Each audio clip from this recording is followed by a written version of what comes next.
భరద్వాజ్ గారు ఇప్పుడు ముఖ్యంగా అల్లు అర్జున్ వాళ్ళ నానమ్మ గారు స్వర్గస్థులైన నేపథ్యంలో ఇటు అల్లు ఫ్యామిలీ అదేవిధంగా మెగా ఫ్యామిలీ కలిసిపోయినట్టేనా అన్నట్టు కూడా వార్తలు వస్తున్న పరిస్థితి. ఒక సీనియర్ జర్నలిస్ట్గా మీరేం చెప్తారు సార్? అంటే నిజానికి ఆ ఫ్యామిలీస్ మధ్య ఏదో గ్యాప్ ఉంది అనేది ఓ చర్చ జరుగుతోంది, కానీ కష్టకాలంలో వాళ్ళు కలిసే ఉండటం అనేది కనిపిస్తుంది. ఏదైనా ఇబ్బంది, ఆ కుటుంబానికి ఏదైనా ప్రాబ్లం వస్తే వీళ్ళు అటెండ్ అవుతారు, ఈ ఫ్యామిలీకి ఏదైనా ప్రాబ్లం వస్తే వాళ్ళు అటెండ్ అవుతారు. కానీ ఇక్కడ పర్టికులర్గా చూడాల్సిన విషయం ఏంటంటే, గతంలో అల్లు అరవింద్, చిరంజీవి వాళ్ళిద్దరి సినిమా ప్రయాణం ఒక్కసారి చూస్తే, ఆయన చిరంజీవి సినిమాల్లోకి ప్రవేశించే నాటికే ప్రొడ్యూసర్గా ఉన్నాడు అరవింద్ గారు. చిరంజీవి 78లో వచ్చే నాటిగా ఆయన 3 హిట్ సినిమాలు తీసి ఉన్నాడు. చిరంజీవి గారు వచ్చిన తర్వాత చిరంజీవి గారి వలన ఆయన పెద్ద నిర్మాతగా మారాడు. అంటే ఆయన రేంజ్ పెరగటంలో చిరంజీవి పాత్ర ఉంది. అలాగే చిరంజీవి పెద్ద హీరో అవటం వెనకాల అరవింద్ గారి పాత్ర ఉంది, అరవింద్ గారి డిజైన్ ఉంది. అంటే చిరంజీవిలో ఉన్నటువంటి రకరకాల కళల్ని ఇండస్ట్రీకి పరిచయం చేశాడు ఆయన. చిరంజీవి ఇవి చేయగలడు, అవి చేయగలడు అనేది ఇండస్ట్రీకి పరిచయం చేస్తూ ఆ తరహా సినిమాలు నిర్మించి ఆయన పెద్ద హీరో, మెగాస్టార్ అవటం వెనకాల ఈయన పాత్ర ఉంది. అలా ఇద్దరూ ఒకళ్ళ ఎదుగుదలకు ఒకరు దోహదపడ్డారు. అంటే చిరంజీవి అద్భుతంగా యాక్షన్ చేయగలడు, హాలీవుడ్ లెవెల్లో యాక్షన్ సీన్లు రక్తి కట్టించగలడు అని యమకింకరుడు లాంటి సినిమా తీసి ప్రపంచానికి చాటి చెప్పినవాడు అరవిందే. అలాగే ఆయనలో ఒక అద్భుతమైన నటుడు, అద్భుతమైన క్లాసికల్ డాన్సరు ఉన్నాడు, ఆయన్ని ఈ యాంగిల్లో కూడా వాడుకోవచ్చు అని చెప్పి శుభలేఖ అనే సినిమా విశ్వనాథ్ గారితో తీయించి ఆ ప్రాజెక్ట్ డిజైన్ చేసిందే అరవింద్. ఇలా చిరంజీవి ఎదుగుదల వెనకాల అరవింద్ రోల్ కనిపిస్తుంది.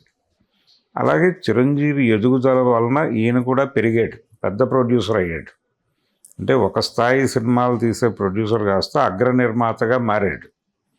కాబట్టి వీళ్ళిద్దరూ ఒకళ్ళకొకళ్ళు ఎన్హాన్స్ చేసుకుంటూ వెళ్ళిన కెరియర్లు. ఎందుకు జరిగింది ఇలాగా, వాళ్ళిద్దరి మధ్య ఎందుకు ఘర్షణ రాలేదు అంటే, ఆయన ప్రొడక్షన్లో ఉన్నాడు, ఈయన నటనా రంగంలో ఉన్నాడు. అందుకని ఇద్దరు ఒకళ్ళకొకళ్ళు తోడ్పాటు అందించుకుంటూ ఇద్దరూ ఎదిగారు. కానీ వీళ్ళ పిల్లలిద్దరూ ఒకే ఏరియాలో ఉన్నారు, ఇద్దరూ నటులే. నటులుగా ఉన్నప్పుడు ఇద్దరి మధ్య స్పర్ధ ఉంటుంది. ఎప్పుడైతే అల్లు అర్జున్ నటుడయ్యాడో, నటుడిగా ఉన్నటువంటి చిరంజీవితో కూడా స్పర్ధ ఉంటుంది. అలాగే నటుడిగా ఉన్నటువంటి పవన్ కళ్యాణ్తో కూడా స్పర్ధ ఉంటుంది. ఇది వృత్తిపరమైనటువంటి స్పర్ధ మాత్రమే. ఈ క్రమంలోనే రామ్ చరణ్తో కూడా కంపారిజన్ వస్తుంది, ఆ స్పర్ధ కొనసాగుతుంది. అంత మాత్రం చేత వాళ్ళ మధ్య రిలేషన్స్ చెడిపోయి శత్రుపూరితంగా వ్యవహరిస్తున్నారని అని బయట ప్రచారం జరిగింది. కానీ రెండోది, మెగా హీరోల కాంపౌండ్లో తను ఉండటానికి ఇష్టపడలేదు అల్లు అర్జున్. ఆ గ్యాంగులో తన్ని కట్టేసి మాట్లాడటం అనేది అతనికి కొంచెం సఫికేటివ్గా అనిపించింది. అతనికే అనిపించలేదు, నిజానికి అరవింద్ గారికి కూడా అనిపించింది అని అనుకోవచ్చు. ఎందుకంటే వీళ్ళు అల్లు ఫ్యామిలీ చిరంజీవి కంటే ముందు నుంచి ఇండస్ట్రీలో ఉంది. కాబట్టి అల్లు అనేది ఒక బ్రాండ్గా ఎస్టాబ్లిష్ చేయాలనే ఉద్దేశంలోనే వాళ్ళు వాంటెడ్గా అల్లు స్టూడియోసు, అలాగే అల్లు ఎంటర్టైన్మెంట్స్, ఈ వ్యవహారాలన్నీ మొదలుపెట్టి ఏ అనేది పాపులర్ చేసే ప్రయత్నం చేశారు. ఈ ప్రయత్నం మాకు పోటీగా జరుగుతోంది అనేది ఫ్యాన్స్, మెగా ఫ్యాన్స్ వాళ్ళ మీద ఒక అటాక్ చేసే ప్రయత్నం చేశారు. మా కాంపౌండ్ వేరు, మా వ్యాపారం వేరు, మా వ్యవహారం వేరు, మీ వ్యాపారం వేరు, మీ ధోరణి వేరు అన్నట్టుగానే నడిచింది. చిరంజీవి గారు రాజకీయాల్లో నుంచి సినిమాల్లోకి ప్రవేశించేటప్పుడు ఆయన మొదటి సినిమా గీతా ఆర్ట్స్లో చేస్తాడని వినిపించింది ఆ రోజున. కానీ ఫైనల్గా ఆయన 150వ సినిమా ఎక్కడ చేశాడు? కొణిదెల ఫ్యాక్టరీలో చేశాడు, రామ్ చరణ్ ప్రొడ్యూసర్గా చేశాడు. అంతే తప్ప అరవింద్ గారి కంపెనీలో అందరి వాడు తర్వాత ఆయన మళ్ళీ సినిమా చేయలే. కాబట్టి ఇది ఉంది, కొంత గ్యాప్తో కూడిన రిలేషన్ నడుస్తోంది. అయితే మొన్న అరవింద్ గారి మదరు, చిరంజీవి గారి అత్తగారు చనిపోయిన సందర్భంగా చిరంజీవి గారు ఆ వార్త తెలియగానే వెళ్ళటం, ఇవన్నీ చూసాం మనం. ఇవన్నీ ఆవిడ పాడే మోసాడు ఆయనే కాదు, రామ్ చరణ్ కూడా మోసాడు. అంటే రామ్ చరణ్కి అమ్మమ్మ, ఈయనకి అత్తగారు. కాబట్టి ఆ మేరకు వాళ్ళు ఆ కన్సర్న్తో వ్యవహరించారు అక్కడ. దాన్ని చూపించి వీళ్ళ మధ్య గొడవలు లేవు అని అనుకోవాల్సిన అవసరం లేదు. అంటే ఫ్యాన్స్ కూడా అలా అనుకోవడం లేదు. అది అక్కడ వరకు కలిసారు, ఓకే. వృత్తిపరమైన స్పర్ధ ఉంటుంది, అది అనివార్యం, కొనసాగుతుంది అది. ఇప్పుడు రామ్ చరణ్ ముందు ఒక టార్గెట్ ఉంది. ఏది? పుష్ప 2 సాధించినటువంటి రికార్డ్స్ ఏవైతే ఉన్నాయో ఆ రికార్డును బ్రేక్ చేయాల్సినటువంటి ఒక బాధ్యత ఉంది అతని మీద, గ్లోబల్ స్టార్గా. అతన్ని బీట్ చేయటం కోసమే ఇప్పుడు RRR అనేది 1200 కోట్ల సినిమా. దాన్ని క్రాస్ చేసి వెళ్ళటం అనే ప్రోగ్రాంలో భాగంగా బాహుబలి రికార్డులను కూడా కొట్టారు వాళ్ళు. బాహుబలి 2 రికార్డును కూడా కొట్టారు పుష్ప 2 నుంచి. సో దీన్ని కూడా దృష్టిలో పెట్టుకొని చూడాలి. ఇప్పుడు నిజానికి ఆ మధ్య పుష్ప 2 రిలీజ్ అయిన సందర్భంగా సంధ్యా థియేటర్ ఇన్సిడెంట్ అప్పుడు అల్లు అర్జున్ అరెస్ట్ అయ్యాడు. అరెస్ట్ అయిన మరుక్షణం చిరంజీవి గారు వాళ్ళ ఇంటికి వెళ్ళాడు. ఎవరింటికి? అల్లు అరవింద్ గారి ఇంటికి వెళ్ళి, అప్పుడు అరవింద్ లేడు, అర్జున్ ఏమో లోపల ఉన్నాడు. అరవింద్ గారు ఆ రిలీజ్ కోసం ఏం చేయాలో తిరుగుతున్నాడు. ఈయన నాగబాబు గారు వాళ్ళ ఇంటికి వెళ్ళి అక్కడ ఉన్నటువంటి వాళ్ళందరికీ ధైర్యం చెప్పి వచ్చారు, మేము ఉన్నాం మీతో, మీరు టెన్షన్ పడకండి అని.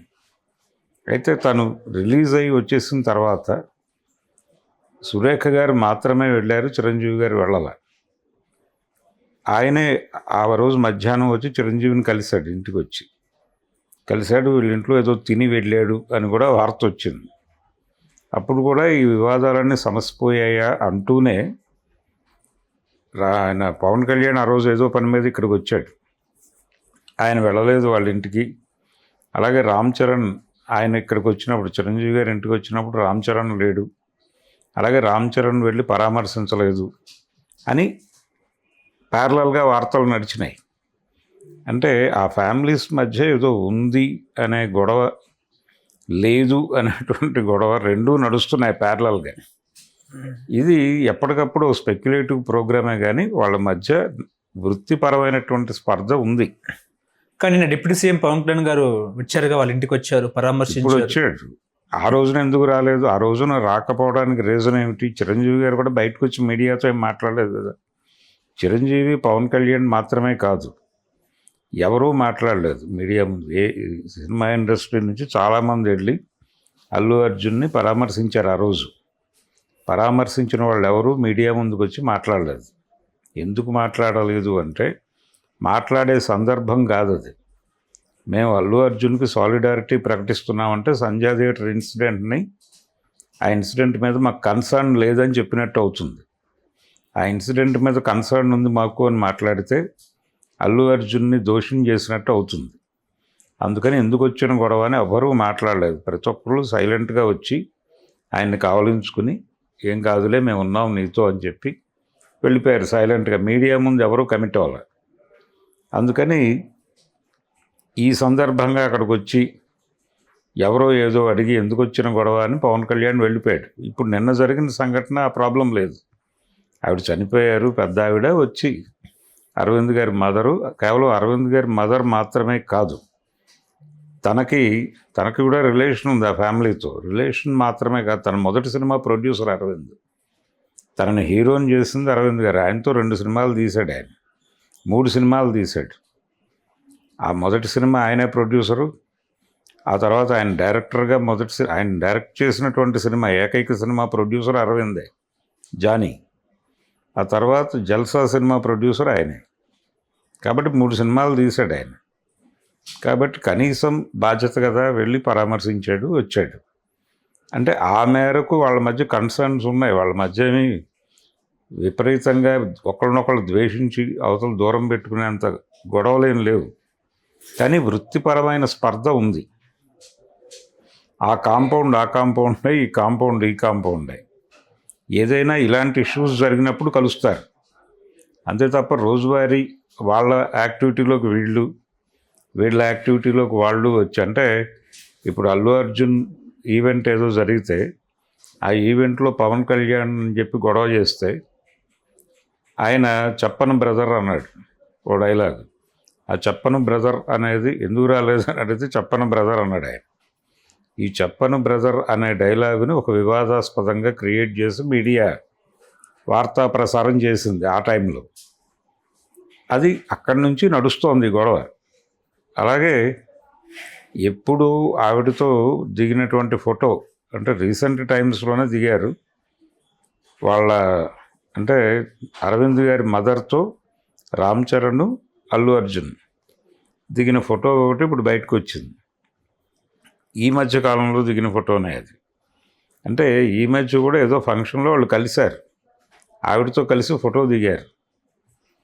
ఈ ఈ రిలేషన్స్ ఉన్నాయి వాళ్ళకి. అంటే అల్లు అర్జున్ బర్త్డేకి 2 years బ్యాక్ చిరంజీవి గారు, సురేఖ గారు వారి ఇంటికి వెళ్ళి అభినందించి వచ్చారు. ఆ వీడియోస్ ఉన్నాయి యూట్యూబ్లో. అందుకని ఎవరి కాంపౌండ్ వారిదే. ఇప్పుడు ఎలా తయారైందంటే పరిస్థితి, చిరంజీవి వలన హీరో అయ్యాడు అల్లు అర్జున్, చిరంజీవి లేకపోతే అల్లు అర్జున్ ఉండేవాడా అని కొంతమంది మాట్లాడినట్టుగా రాస్తూ ఉంటారు. నిజానికి ఆ పరిస్థితి చిరంజీవికి కూడా ఉంది. అల్లు రావణంగా అల్లుడు కావటం వల్లనే అతను పెద్ద హీరో అయ్యాడు అని కొంతమంది మాట్లాడతారు. ఆ మాటలో ఎంత వాస్తవం ఉందో, వాస్తవం ఉందని అనుకోనక్కర్లా. చిరంజీవిలో కెపాసిటీ ఉంది కాబట్టే హీరో అయ్యాడు, పెద్ద హీరో అయ్యాడు, మెగాస్టార్ అయ్యాడు. దాన్ని కాదని అనకూడదు. కాకపోతే ఇది కొంత దోహదపడింది అతని ఎదుగుదలకి, అంతవరకే.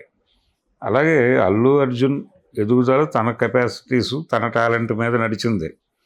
చిరంజీవి మేనల్లుడు అనేది కొంత ఉపయోగపడితే పడుండొచ్చు అంతవరకు. కాబట్టి ఆ లిమిటేషన్స్లోనే చూడాలి విషయాన్ని. ఈ గొడవ ఏదో ముగిసిపోయింది, ఈ రోజు నుంచి వాళ్ళందరూ రోజు కలిసి భోజనం చేస్తారు, ఇలా అనుకోనక్కర్లేదు. అంటే గత ఎన్నికల్లో ఏంటంటే నంద్యాల ఎవరైతే అభ్యర్థి ఉన్నారో ఎమ్మెల్యే అభ్యర్థికి అల్లు అర్జున్ సపోర్ట్ చేశారు, వైసీపీకి అభ్యర్థికి అని సపోర్ట్ చెప్పేసి. చేశాడు, అక్కడికి వెళ్ళి మాట్లాడాడు కదా ఆయన. ఆ మాట్లాడింది కూడా చాలా సిస్టమేటిక్. ఆయన ఎవరిని హర్ట్ చేసే పద్ధతిలో వెళ్ళలేదు. అంటే పవన్ కళ్యాణ్కి ఓటేయొద్దు, జనసేనకు ఓటేయొద్దు అని చెప్పలేదు ఆయన. అలాగే చంద్రబాబు నాయుడు నాయకత్వంలో వస్తున్న కూటమి దుర్మార్గమైన కూటమి అని చెప్పలేదు. జగన్మోహన్ రెడ్డి అద్భుతమైన నాయకుడు, వైసీపీని గెలిపించండి అని చెప్పలేదు.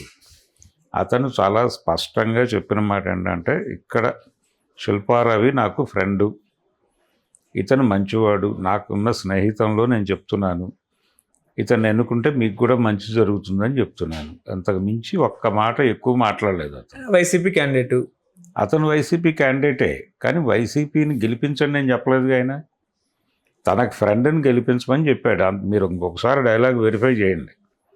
ఆయన చాలా పద్ధతిగా ఎక్కడ వరకు మాట్లాడాలో అక్కడ వరకే మాట్లాడి వచ్చేసాడు.